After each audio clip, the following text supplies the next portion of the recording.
Hello and welcome. Today's talk is about Iran.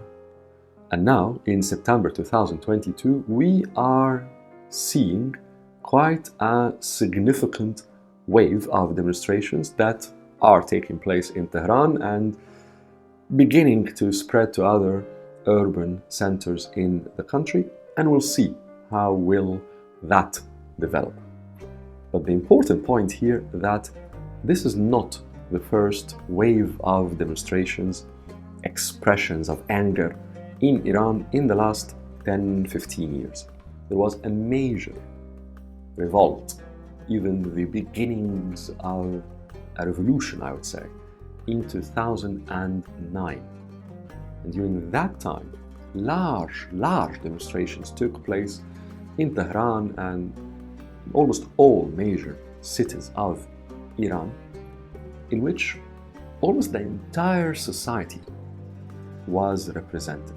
So of course, there were people who were on the streets because they had economic demands, inflation, the lack of certain basic staples, but also there were people from the upper middle classes, from very quite rich parts of Tehran and other Iranian cities. There were men and women, people of different ages.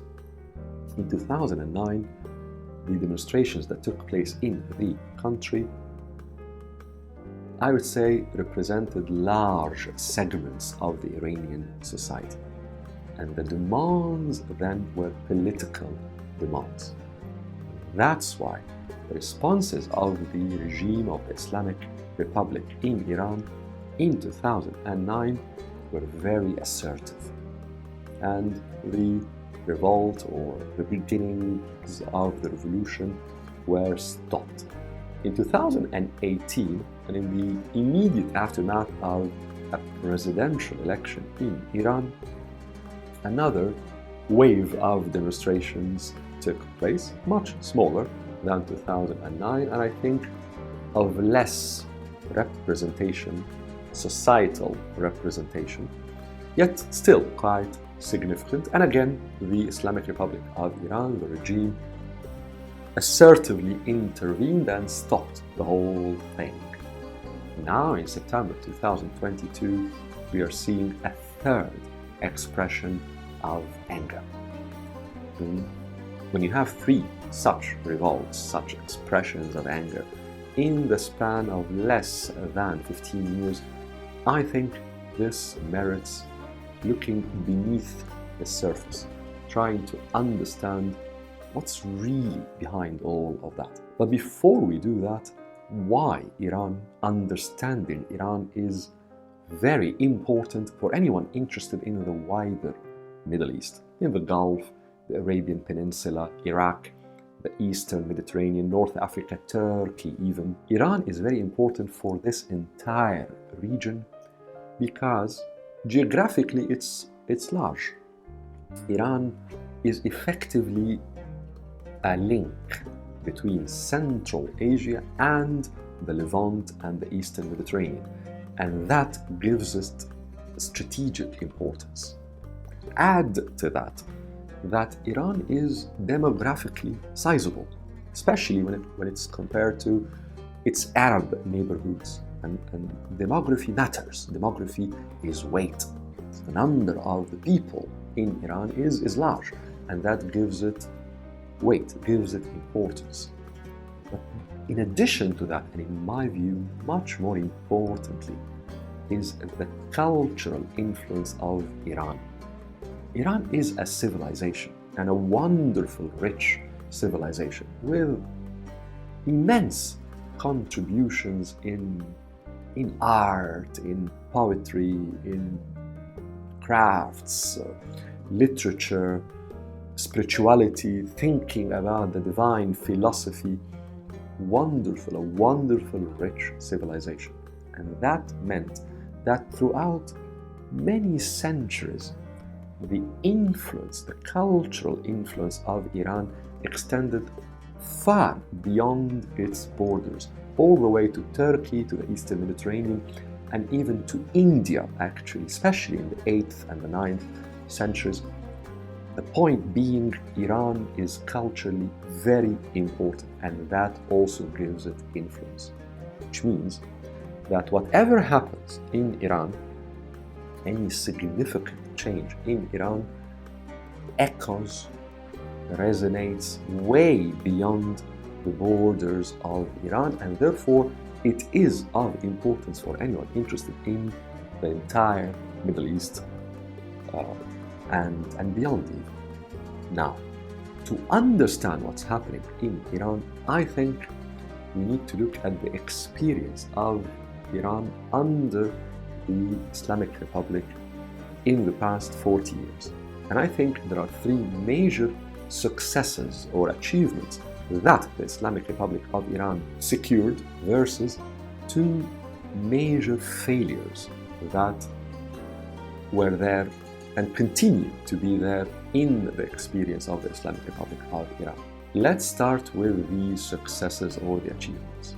The first one of them is simply that the Islamic Republic of Iran or in Iran continued to survive. That by itself is an achievement because that Islamic Republic was born out of an internal conflict in Iran right after the fall of the Iranian monarchy, the regime of the Shah Muhammad Reza Pahlavi.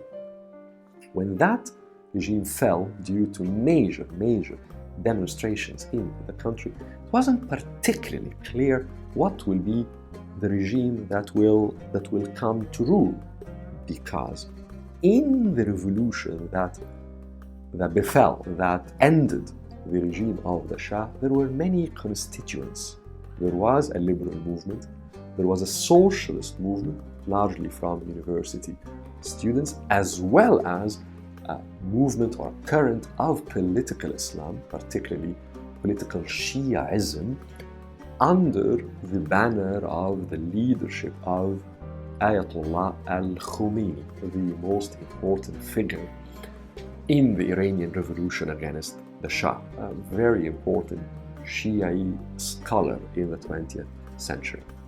Out of that turmoil, that version, that current of political Islam won, and the Islamic Republic of Iran came to exist, emerged from within that fluidity that was there after the fall of the Shah. But that meant that there wasn't a consensus, there wasn't even a major agreement within the Iranian society on the nature of the regime. It was simply that a majority indeed, but still one faction had a certain view and managed to come to power, particularly because of the immense charisma of al-Khomeini. And then, immediately after the Islamic Republic of Iran or in Iran came to power, it started to face one challenge after the other until today. At the beginning there was, and continues to be, but at the beginning there was immense hostility between the Islamic Republic of Iran and the United States. Both saw each other in very negative, dark hues and colors. Then there was the 8 years very painful war and costly war between Iran and Iraq when Iraq was under the regime of Saddam Hussein. And then Iran emerged from that war in a very bad economic shape. And then from the early 90s until more or less today, 2022, it has been under different forms of economic sanctions and the like. So basically 40 years of different challenges. And yet, the Islamic Republic of Iran survived, continued to survive. And I think that is an achievement. The second achievement or success is that the founding father, the main figure, the theoretician behind the Islamic Republic of Iran, Ayatollah al-Khomeini, died only 10 years, more or less 10 years after the birth of the Islamic Republic of Iran. And when he died, there were many tensions and major disagreements within the leadership of the Islamic Republic, not just because of personal ambitions, but also, and there were many differences because of personal ambitions, but also because there were many different views about the future, about how this Islamic Republic is or was at the time to evolve. And yet, despite these differences, despite the disappearance of al-Khomeini, the Islamic Republic of Iran or in Iran continued. And I think to survive the early disappearance, the relatively early disappearance of al-Khomeini, and to continue despite the internal tensions is a success. The third success, I think, is the most important and the most strategic, which is the expansion of influence. Iran has always, way before the birth of the Islamic Republic in 1979, 1980, way before that, during the reign of the Shah, Muhammad Rida Pahlavi, during the reign of his father, during the reign of the Qajars, the royal family that ruled Iran more or less in the 19th century, during the time of the Safavids, as Safawiyin, roughly 200, 300 years ago. Even during that time, Iran has always, in the last 200, 300 years, has had that ambition of exerting influence over its wider neighborhood, particularly in the area extending from Iraq all the way to the Mediterranean shores. This is not just the ambition of the Islamic Republic, it has always existed for centuries in the Iranian mindset, for many reasons. And one of the reasons is actually religious, because Iran, at least in the last 300 years, the main socio-political frame of reference there is Shi'ism, is a certain view of the sect of Shi'ism within Islam. And because of that, there has always been this longing, some sort of intellectual longing, some sort of intellectual want for a connection with the Eastern Mediterranean and with Iraq, because both of them, Iraq and Najaf, and also certain spots on the Eastern Mediterranean, had for centuries theological basis or centers of learning of Shi'ism there. And therefore there was this idea of a connection between Iran and these centers of learning of Shi'ism in Iraq and in the Eastern Mediterranean. In addition, of course, to political objectives, wants of exerting influence. The Islamic Republic of Iran in the last 15 years or so delivered that objective, achieved that objective, because in the past 15 years the Islamic Republic of Iran managed to expand its influence to Iraq, to Syria, to Lebanon, and some would say to other countries such as Yemen, achieving that centuries-old objective is a major achievement, a major success for the Islamic Republic of Iran.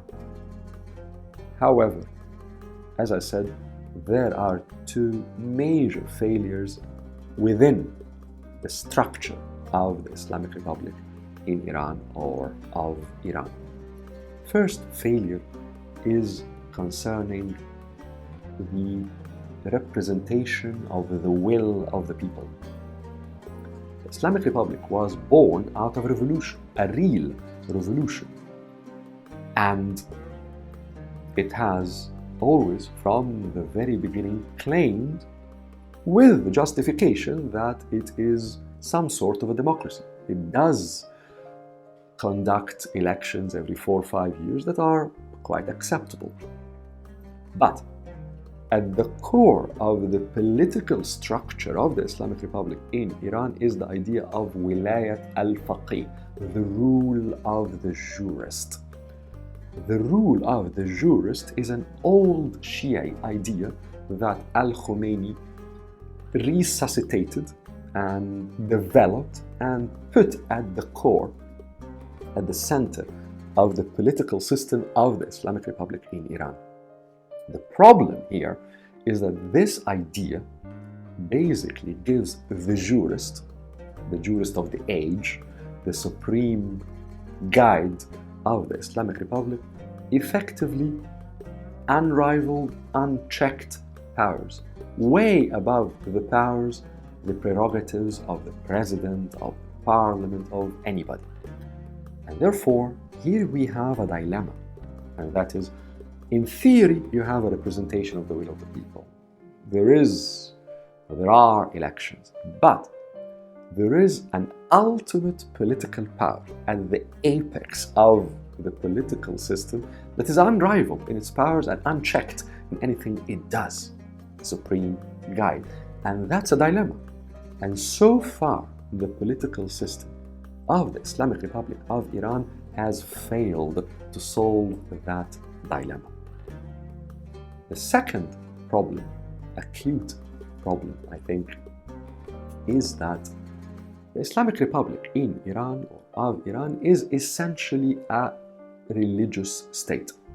Any religious state by default is conservative, puts restrictions on the society. That's very, very normal and very understandable. The problem is that Iran, as I said, is the heir to an incredible civilization. The Iranian or Persian civilization has wonderful expressions that continue in the society. The Iranian society, because of its heritage, because of its civilization, wants to be free in its life, in its mannerisms, in its expressions in art, in media, in life. This inherent liberalism, desire for freedom, flies in the face of the ultra-conservatism of a religious state.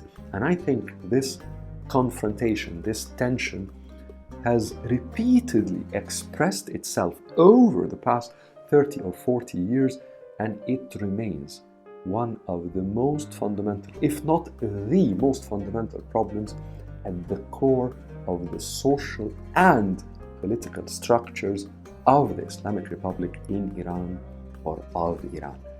And what we are seeing now in September 2022, I think, stems from that dilemma, from that tension, pressure points of the natural confrontation between the conservatism of a religious state versus the desire for freedom, for living, for liberalism of a society that has the beauty and the glamour and the wonder of the Persian civilization.